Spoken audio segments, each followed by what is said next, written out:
Hello, my friends. I am here to talk about the books that I've read this month. Can I just tell you what? The disappointment that I felt this month in the books that I attempted to read is huge.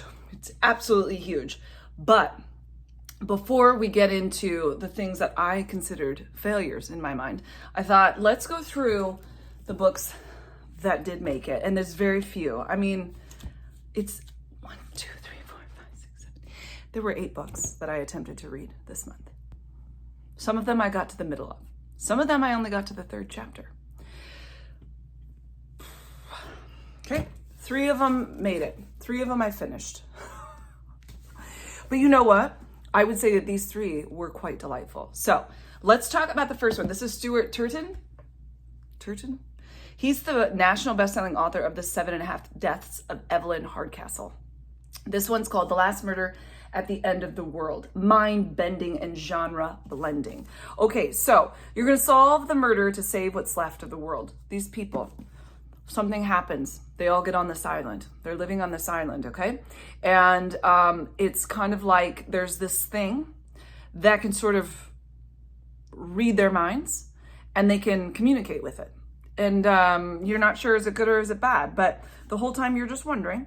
So the world was destroyed by a fog that swept the planet, killing anyone that it touched. And on the island, everything's idyllic. Everything's good. Nobody gets crazy. Nobody wants to murder anybody. Nobody wants to do anything crazy, okay?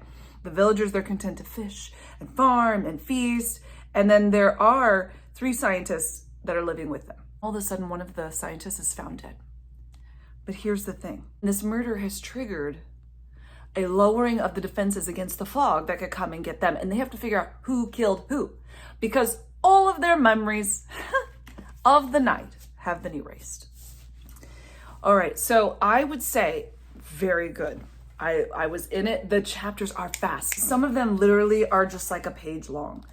I mean, Marcus, he read this first and he goes, I'm already on chapter 4. And I was like, what? You're so fast. You just started. He's like, okay, yeah, because here's chapter 1. And then, it's already chapter 2. But they're not all like that, just some of them. So it's a very quick pace. Now, this is one of the longer books that I have read because, I'm still new to this whole business. And I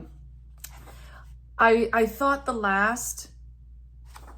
first I thought it was like the last 90 pages. Then I realized there is a little book here at the end, like a little intro to something else, which is great. A little story about something else. But I just kept thinking, I just need this book to be over, but I didn't want to put it down because I wanted to know the ending. So it was that kind of a thing. It was like, okay, just get it over. But it was good enough that I wanted to stick around for it. And there's just so many people, but I felt like I could keep up with them.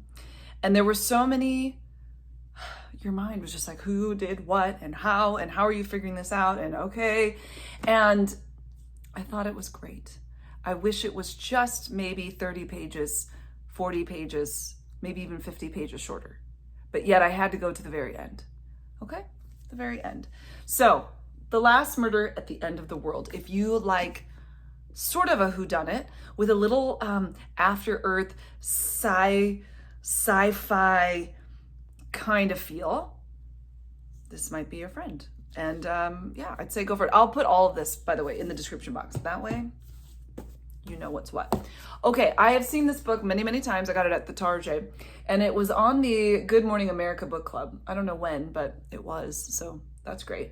This is The Maid. Now, Molly is the main character. She's not like anybody else. She does not read cues, emotional cues. She is very methodical in everything that she does. You may almost think of it as like somebody who has autism, or she follows the rules and she doesn't pick up on the things around her. So for instance, she said something to someone about seeing them later, and he was jokingly saying, well, I'll be here all week. You know how the comedian and she goes, yep, I know you will because you work here. And he goes, it was a joke. And then later on she walks away and she didn't get it. So she is just the perfect maid, okay? And everything is just done to perfection. Guess what? One of her guests, he died. He's dead in the bed. She's come to clean it. She's come to set it back to perfection.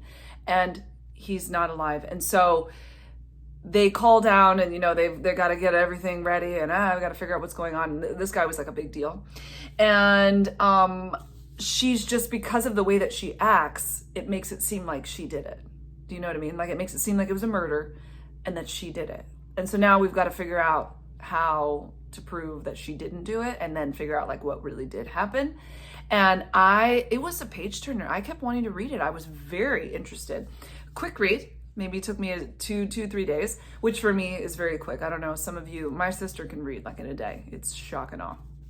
But this was a nice one. The ending, here's my beef. Sometimes authors will all of a sudden put something at the end and you're like, why?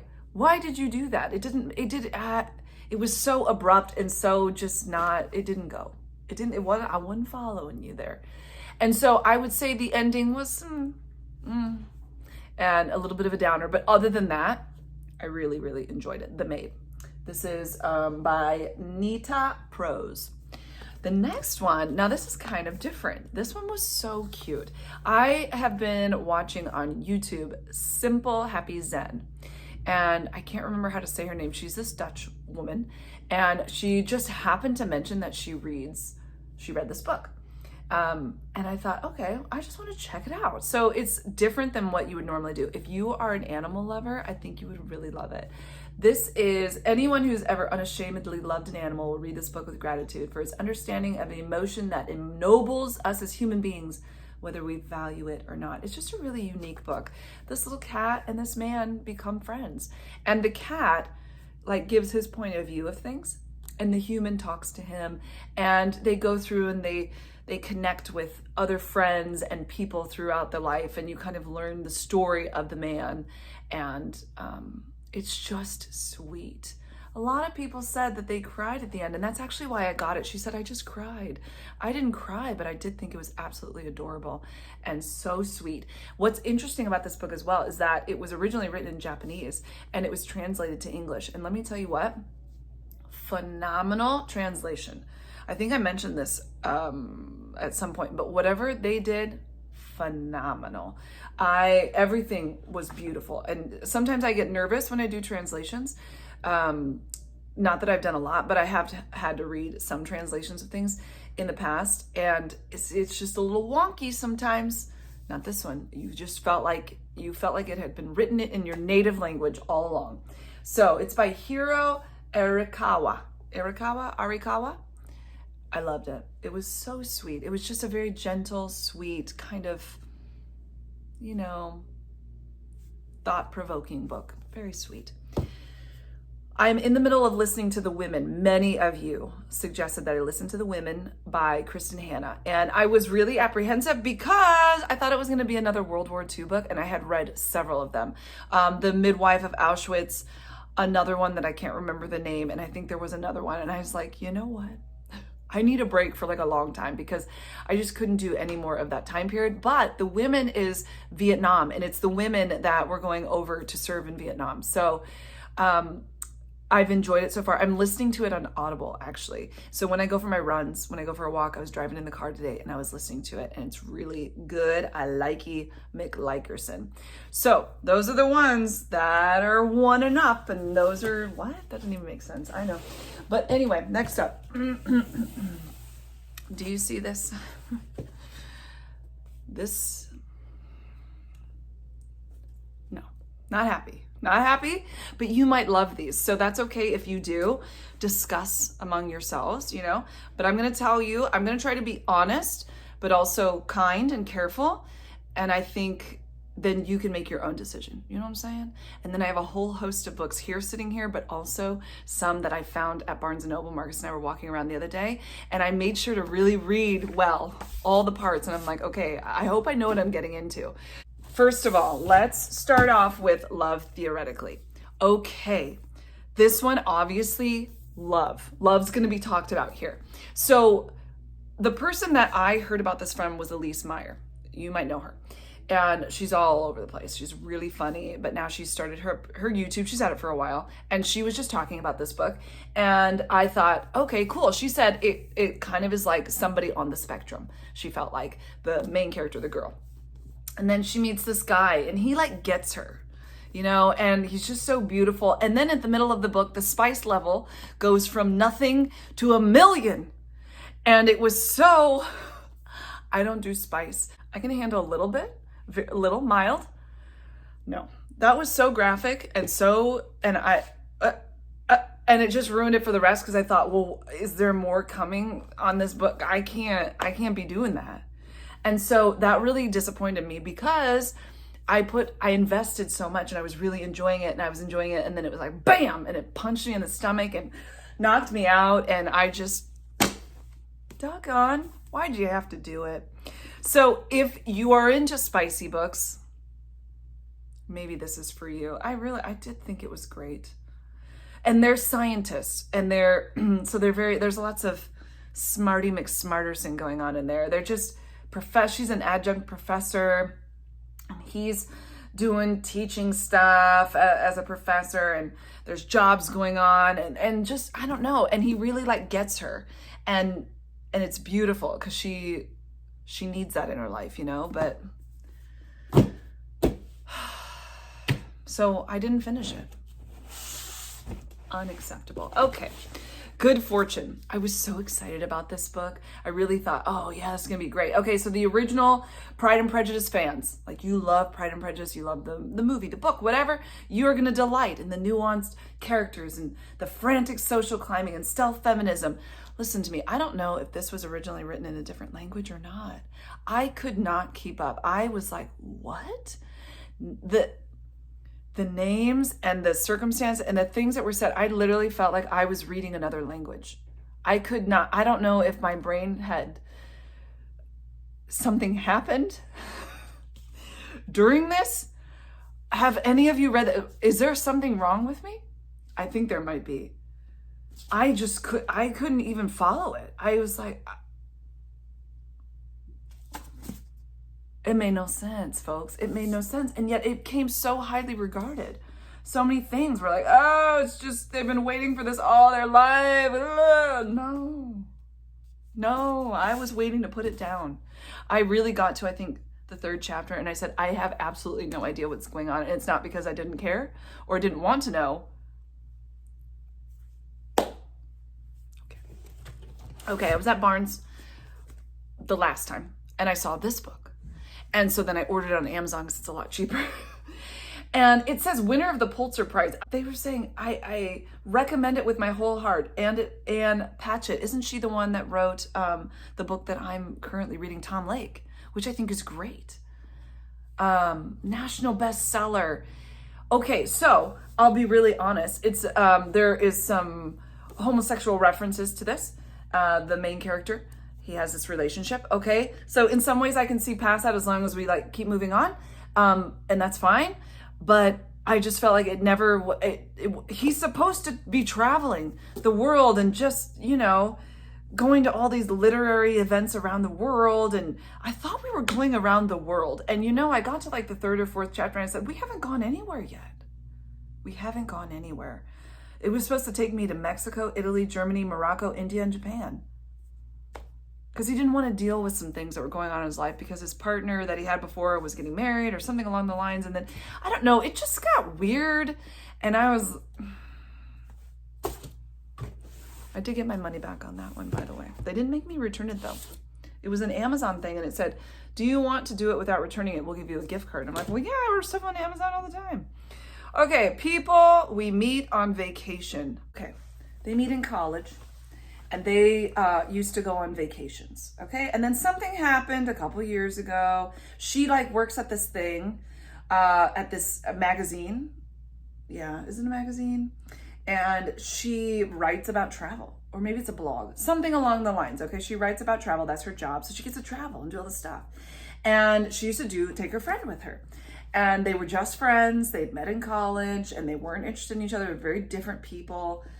But then I think she realizes, no, he really is like who oh, I love, or is it I love, but just I want to be around them. And something happened on one of their trips and they weren't around each other anymore and they weren't going to talk. And I didn't even get far enough to figure it out. And I wish I could figure out what it was that got weird in here. Something got weird and I just had to put it down. That's all I can say. I don't even remember what happened. And that's what that tells you. People we meet on vacation. That was the title of this book. Did I even say that? I don't know. Okay, next one is Fangirl. So far, I had no problems with it other than I am not a fangirl. So what's the word that they used? Fandom. Okay, it's where fans write their own stuff about a fictional character that's already been written about, who is Simon Snow. And I think this must be a young adult thing. I'm just not into like fandom. And I didn't think fangirl meant that. I don't know what I thought I was getting into. Clearly I made bad decisions. And so, you know, it's this kind of stuff. But you might be totally into this. And there's nothing it says a deliciously warm-hearted nerd power ballad destined for greatness. Does that sound like it speaks to you? I don't know. One of the sisters kind of has grown away from the fandom, but the other one can't. I just felt like I was walking in on something that I should already understand and should be all about, and I wasn't. And I thought, well, I'm not going to spend my time. This is a lot of words that I don't want to do. Better than the movies. Why did I put this one down? Okay, so each little chapter is kind of like, it'll start off with a quote from a movie, probably a movie that you've heard of, and that's really cute. But you know what it reminded me of? It was like college stuff. I just felt like it just wasn't doing it. Better than the movies. Yeah, like I think they're in high school even. No, it's in high school. And I just didn't want to read about. I didn't want to. So I didn't. I started to. I mean, look. I started to. I got through some of it. And then I was like, I don't think this is for me. She's looking for love. She's looking for love like in the movies. And I imagine if we get to the end of the book, she's going to experience the love like she saw in the movies. But I don't know. But people are trying to tell her, like, you're being a little crazy. And she's like, no, I'm going to get it. There. Abby Jimenez is yours truly. You know what? Did I even start this book? Or did I just pick it up and go, no? I haven't even read this book. Okay, just kidding. Okay, the last one.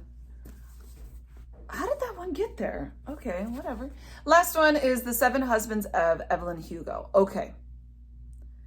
I started off, I felt, okay, this is kind of like, how would I say it? I'm always afraid to tell you too much. Okay, reclusive Hollywood icon Evelyn Hugo is finally ready to tell the truth about her glamorous and scandalous life. But when she chooses unknown magazine reporter Monique Grant to write her story, no one is more astounded than Monique herself. So Monique's like trying to jumpstart her life, and Evelyn's lived her whole life trying to get what she wants, and she will do anything to get what she wants. She'll lie, she'll get married to somebody that she's not interested in. So she has a forbidden love back in like the 50s and 60s. Do you know what I'm saying about this? The forbidden love, another woe man. And so first she's married, then she has this friend that turns out to be more than a friend, a lady friend that turns out to be more than a lady friend. And some of it just gets a little too graphic for me, a little too much for me.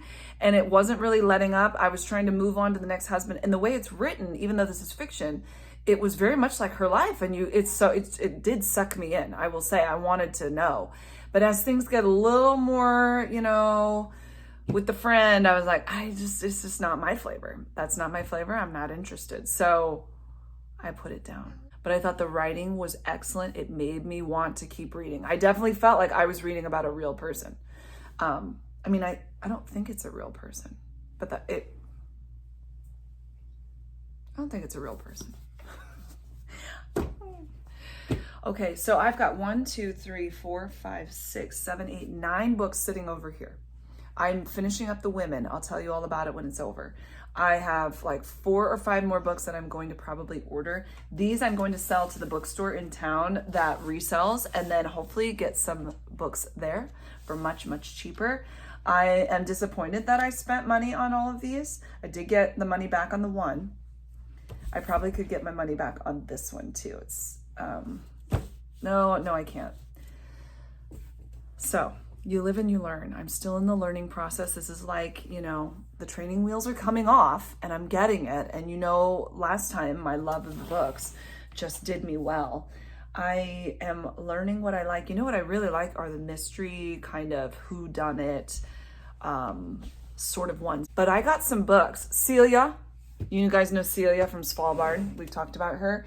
She had some book recommendations that were actually quite interesting and not something I would have probably thought of. Okay, which one is it? I think she talked about this one. Okay, she talked about this one, Cutting for Stone, by Abraham Verghese. And he's an Indian man. Marion and Shiva Stone are twin brothers born of a secret union between a beautiful Indian nun and a brash British surgeon. Orphaned by their mother's death and their father's disappearance, bound together by a connection and a shared fascination with medicine, the twins come of age as Ethiopia hovers on the brink of revolution.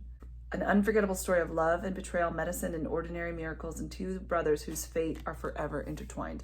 I hope it's not, you know, but this is a long book. This is 500 and something pages. So I want to read some things that are kind of out of what I've really been loving without getting too crazy, you know. I have to like actually want to read it. And then this one was on Oprah's book club in 2023. I saw this at Target. I ordered it online because it was cheaper. And it's called The Covenant of Water. And I feel, oh, it's the same author. Okay, so yeah, she's the one that told about it. It says, Oprah said it's one of the best books I've read in my entire life. It's epic, it's transportive, it's unputdownable. That's a word. So we'll find out what this one's all about. But that one's really long too. Oh, never have I ever.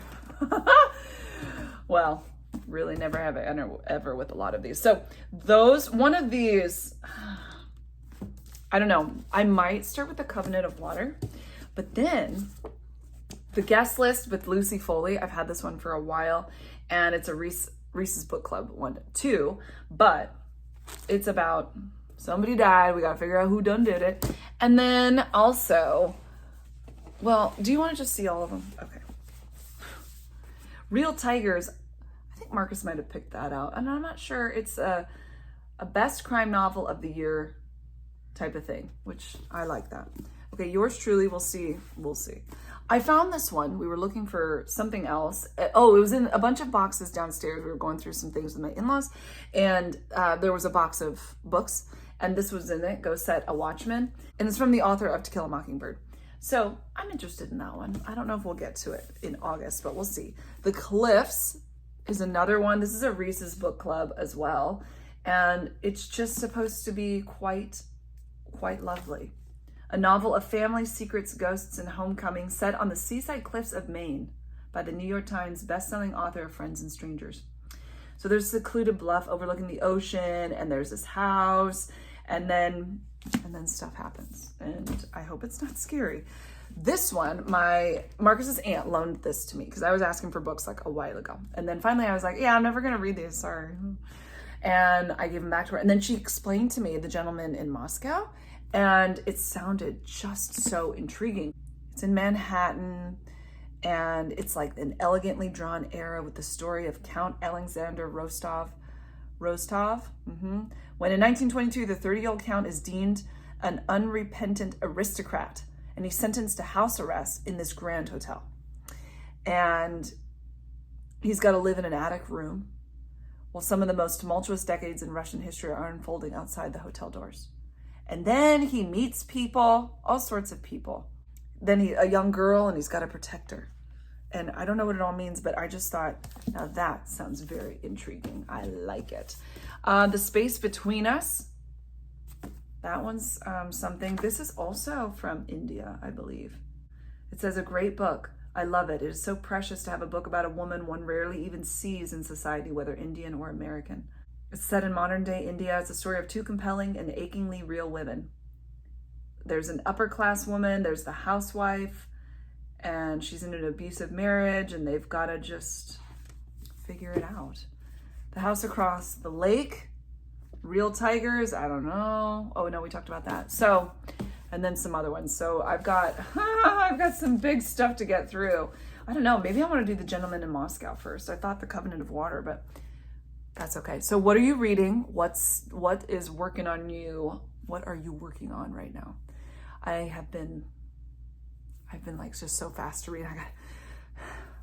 It's been fun. I love it. Anyway, that's my story and I'm sticking to it, guys. I'll put everything down in the description box and you can get links to the books.